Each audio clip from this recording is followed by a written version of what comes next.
Hello everyone, welcome back to my channel. మనకి food డిపార్ట్మెంట్లో కొన్ని ఉద్యోగాలు అనేది భర్తీ చేశారు. అంటే ఫుడ్ క్రాఫ్ట్ ఇన్స్టిట్యూట్స్ ఉంటాయి కదా, ఆ ఇన్స్టిట్యూట్స్లో ఎలా అంటే కొన్ని నాన్ టీచింగ్ లైబ్రేరియన్ పోస్టులు ఇలాంటివన్నీ కూడా భర్తీ చేశారు. దీని గురించి అయితే నేను ఎక్స్ప్లెయిన్ చేస్తాను.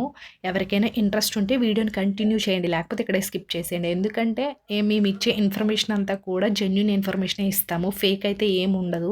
సో వీళ్ళ యొక్క అఫీషియల్ వెబ్సైట్ లింక్స్ కూడా డిస్క్రిప్షన్లో ఉంటాయి, ఒకసారి కావాలంటే చెక్ చేసుకోండి. అండ్ మాది ఒక చిన్న రిక్వెస్ట్ అండి, మన ఛానల్ ఎవరైనా ఫస్ట్ టైం చూసినట్లయితే వీడియోని లైక్ చేసి షేర్ చేసి సబ్స్క్రైబ్ కూడా చేసుకోండి. అండ్ మన టెలిగ్రామ్ వాట్సాప్ ఛానల్ లింక్ డిస్క్రిప్షన్లోనే ఫాలో అవ్వండి, ఎందుకంటే డిఫరెంట్ టైప్స్ ఆఫ్ జాబ్స్ అన్ని కూడా పోస్ట్ చేస్తుంటాం. లైక్ ఎట్లాంటివంటే work from home jobs, job melas, interview dates ఇట్లాంటివన్నీ కూడా పోస్ట్ చేస్తుంటాం. కాబట్టి మీకు యూస్ఫుల్గా ఉంటుంది. వెంటనే ఈ వీడియోని షేర్ చేయండి మీ ఫ్రెండ్స్ అండ్ ఫ్యామిలీకి, వాళ్ళకని యూస్ఫుల్గా ఉంటుంది. సో ఇక్కడ సమ్ ప్రోడక్ట్స్ అనేది ట్యాగ్ చేసాము, ఎందుకంటే మనకి ఆఫర్ అనేది నడుస్తుంది ఫ్లిప్కార్ట్ మింత్రాలో. సో మీకు ఏమైనా నచ్చితే ఆర్డర్ చేసుకోండి, మనకు నచ్చకపోయినా ఈజీగా రిటర్న్ కూడా చేసేవచ్చు ఫ్లిప్కార్ట్ మింత్రా కాబట్టి. ఒకవేళ చూడండి, సమ్ ప్రోడక్ట్స్ ట్యాగ్ చేసాము. ఇప్పుడైతే మనం వీడియోలోకి అయితే వెళ్ళిపోతాం. చూసేయండి ఏమి ఇచ్చారు ఇక్కడ వీళ్ళు. ఫుడ్ క్రాఫ్ట్ ఇన్స్టిట్యూట్ ఆఫ్ అని అయితే ఇచ్చారు కదా, యూనివర్సిటీ ఆఫ్ మనకి పాలిక్లినిక్ క్యాంపస్ అని అయితే ఇచ్చారు.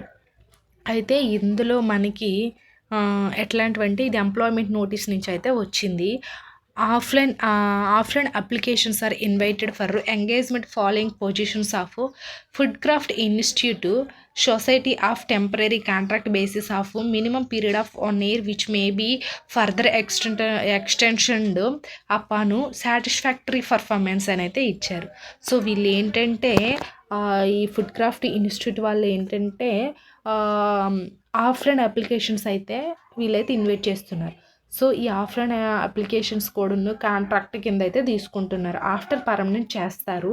అండ్ ఏంటంటే వీళ్ళు ఎలా అంటే మీ పర్ఫార్మెన్స్, అంటే మీరు వర్క్ చేస్తున్నప్పుడు మీ యొక్క పర్ఫార్మెన్స్ మంచిగా ఉంటే మీకు పర్మనెంట్ అనేది చేసే అవకాశాలు ఎక్కువగా ఉన్నాయంట. మీ పర్ఫార్మెన్స్ బాగోకుండా మీ వర్క్ సరిగ్గా చేయకపోతే 1 year లోపే తీసేస్తారు. సో అది కూడా ఇక్కడ వీళ్ళు మెన్షన్ అనేది చేశారు. కాబట్టి మీరు వర్క్ చేసేటప్పుడు మీ పర్ఫార్మెన్స్ అనేది అంటే యాక్యురేట్గా 100% జెన్యూన్గా మంచిగా వర్క్ అనేది చెయ్యాలి. ఇదే కాదండి, ఏ ఫీల్డ్లో అయినా సరే మన జెన్యూన్గా వర్క్ అనేది చేస్తే ఆటోమేటిక్గా ప్రమోషన్స్ కానీ ఇట్లాంటివన్నీ వస్తాయి. సో అది. అండ్ ఇక్కడ డీటెయిల్స్ ఆఫ్ పొజిషన్స్ అయితే ఇచ్చారు. Name of the post, remuneration, vacancy list అలా ఉన్నాయి.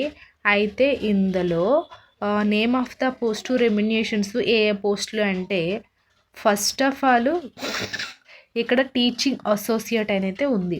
టీచింగ్ అసోసియేటు, అలాగే కంప్యూటర్ ఇన్స్ట్రక్టరు.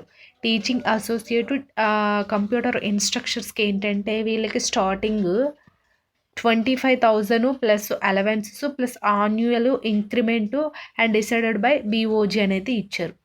సో ఇక్కడ వీళ్ళకి 25,000 ప్లస్ హౌస్ రెంట్ అనేది కూడా ఇస్తారు. హౌస్ రెంట్ మనీ లైక్ మనకి 4,000 కానీ 5,000 కానీ ఇట్లా హౌస్ రెంట్ మనీ అనేది ఉంటుంది. అదర్ అలవెన్సెస్ అంటే గవర్నమెంట్ రూల్స్ ప్రకారంగా పర్సనల్ ఫండ్ కూడా వస్తుంది. అండ్ మనకి ఇన్సూరెన్స్ కూడా పెడతారు.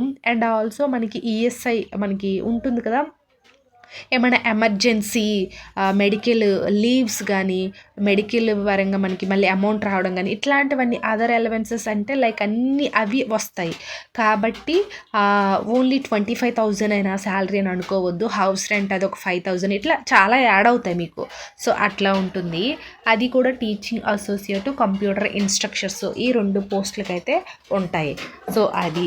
అండ్ నెక్స్ట్ వన్ వచ్చేసరికి ఏంటంటే మనకి ఇంకా ఏమి ఇచ్చారు, లైబ్రేరియన్. సో లైబ్రేరియన్ పోస్టులు ఉన్నాయి కదా, ఈ లైబ్రేరియన్ పోస్టులకి 18,000 ప్లస్ అలవెన్సెస్ కూడా ఉంటాయి. చెప్పాను కదా, అలవెన్సెస్ అయితే అన్నీ ఉంటాయి. యాన్యువల్ ఇంక్రిమెంట్స్ అంటే ఇయర్లీ ఏ పోస్టులకైనా ఇందులో ఈ ఫుడ్ డిపార్ట్మెంట్ ఇన్స్టిట్యూట్స్లో ఏ పోస్టులకైనా సరే యాన్యువల్ ఇంక్రిమెంట్స్ అనేది ఉంటాయి. సో శాలరీస్ అనేది ఎవ్రీ ఇయర్ పెరుగుతుందంట. అది ఒకటి వీళ్ళు ఇక్కడ మెన్షన్ చేశారు. సో అది.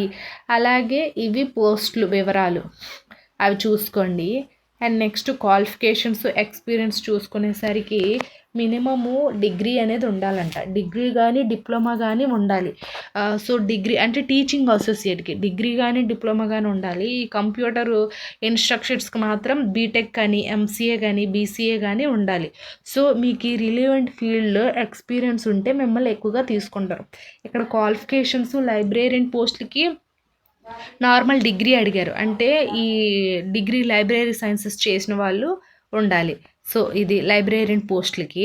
అలాగే దీనికైతే మీరు కంప్యూటర్ ఇన్స్ట్రక్షన్స్కి ఖచ్చితంగా బీటెక్ కానీ ఎంసీఏ కానీ బీసీఏ కానీ ఉండాలి. ఈ టీచింగ్ అసోసియేట్కి ఏంటంటే గ్రాడ్యుయేట్స్ కానీ పీజీ కానీ డిప్లొమా కానీ చేసిన క్యాండిడేట్స్ ఉండాలి. సో అది main qualification. And detail qualifications కూడా ఇక్కడైతే ఇచ్చారు చూడండి. అండ్ ఇంకా ఏమి ఇచ్చారు, ఏజ్ లిమిట్ చూసుకునేసరికి అప్పర్ ఏజ్ లిమిట్ ఎంత ఉందంటే మనకి ఏజ్ క్యాలిక్యులేషన్ మార్చి 31కి క్యాలిక్యులేషన్ చేస్తారు. అంటే ఈ 2025 మార్చి 31కి ఏజ్ క్యాలిక్యులేషన్ అనేది ఉంటుంది. సో 18 to 30 years ప్లస్ ఇక్కడ +3 years ఓబీసీ వాళ్ళకి, అలాగే మనకి ఎస్సీ ఎస్టీ వాళ్ళకి +5 years ఎస్సీ అలాగే ఎస్టీ వాళ్ళకి. ఇది ఎట్లా ఉంటుంది ఏజ్ రిలాక్సేషన్స్ అనేది. అలాగే రెమ్యునేషన్స్ కూడా ఆల్రెడీ మీకు చెప్పాను. అదర్ బెనిఫిట్స్ అలవెన్సెస్ అంటే ఇవి కూడా చెప్పాను. ఈఎఫ్ అంటే ఈపీఎఫ్ ఉంటుందని, అదే పర్సనల్ ఫండ్ అంటారు కదా, అది ఒకటి ఇస్తారు. సో ఇంకా అదర్ అలవెన్సెస్ కూడా అన్నీ కూడా ఉంటాయి. ఇక్కడ హౌ టు అప్లై అనేది ఇచ్చారు కదా. Interested candidates apply offline by sending applications form prescribed format address అని ఇచ్చారు కదా. ఈ అడ్రస్కి ఏంటంటే మీరు అప్లికేషన్, సో ఎవరికైనా మీకు ఇంట్రెస్ట్ ఉంటే ఇక్కడ వీళ్ళవి ఉన్నాయి కదా, ఈ అడ్రస్కి ఏంటంటే స్పీడ్ పోస్ట్ కానీ లేదా డైరెక్ట్గా కానీ ఇవ్వచ్చు. సో అది. అలాగే ఇంకేమున్నాయంటే ఇక్కడ డేట్స్ అనేది ఇచ్చారు చూడండి. డేట్స్ మనకి ఈ జూన్ ఉంది కదా, June 12th లోపు బిఫోర్ అనేది వీళ్ళకి పంపించాలి. చెప్పాను కదా, స్పీడ్ పోస్ట్ కానీ లైక్ నార్మల్గా డైరెక్ట్గా మీరు వెళ్ళైనా సరే ఇవ్వచ్చు. అంటే ఈ June 12th లోపు మీరు ఎప్పుడైనా సరే అప్లికేషన్ ఫామ్ అనేది వీళ్ళకి సెండ్ చేయొచ్చు. అలాగే అప్లికేషన్ ఫీ అనేది ఇక్కడ ఇచ్చారు. నార్మల్గా ఓసీ క్యాండిడేట్స్ ఉంటారు కదా, వాళ్ళకి 500, ఓబీసీ వాళ్ళకి 300, ఎస్సీ ఎస్టీ వాళ్ళకి 200. ఇది ఫీజు వచ్చేసరికి. అలాగే సెలక్షన్ ప్రాసెస్ కూడా ఇక్కడ ఇచ్చారు, మీరు చదవండి. మీకు ఎక్స్పీరియన్స్ ఇవన్నీ ఉంటే క్వాలిఫికేషన్స్లో మీకు మెరిట్, డిగ్రీలో కానీ డిప్లొమా కానీ వీటన్నిటిలో కూడా మీకు మెరిట్ బాగుంటే ఖచ్చితంగా తీసుకుంటారు. అది దీనికి ఎలాంటి మనకి ఎక్కువగా ఎగ్జామ్ ఏం పెట్టట్లేదు, నార్మల్ ఒక ఇంటర్వ్యూ చేసి అయితే తీసుకుంటున్నారు. కాబట్టి మీరు ఇంటర్వ్యూలో సెలెక్ట్ అయితే ఖచ్చితంగా జాబ్ అనేది వస్తుంది. సో ఇది. ఐ హోప్ ఈ వీడియో మీకు ఇన్ఫర్మేటివ్గా ఉంటే లైక్ చేసి షేర్ చేసి సబ్స్క్రైబ్ కూడా చేసుకోండి. అండ్ మన టెలిగ్రామ్ వాట్సాప్ ఛానల్ లింక్స్ ఉన్నాయి, జాయిన్ అవ్వండి. Thanks for watching this video.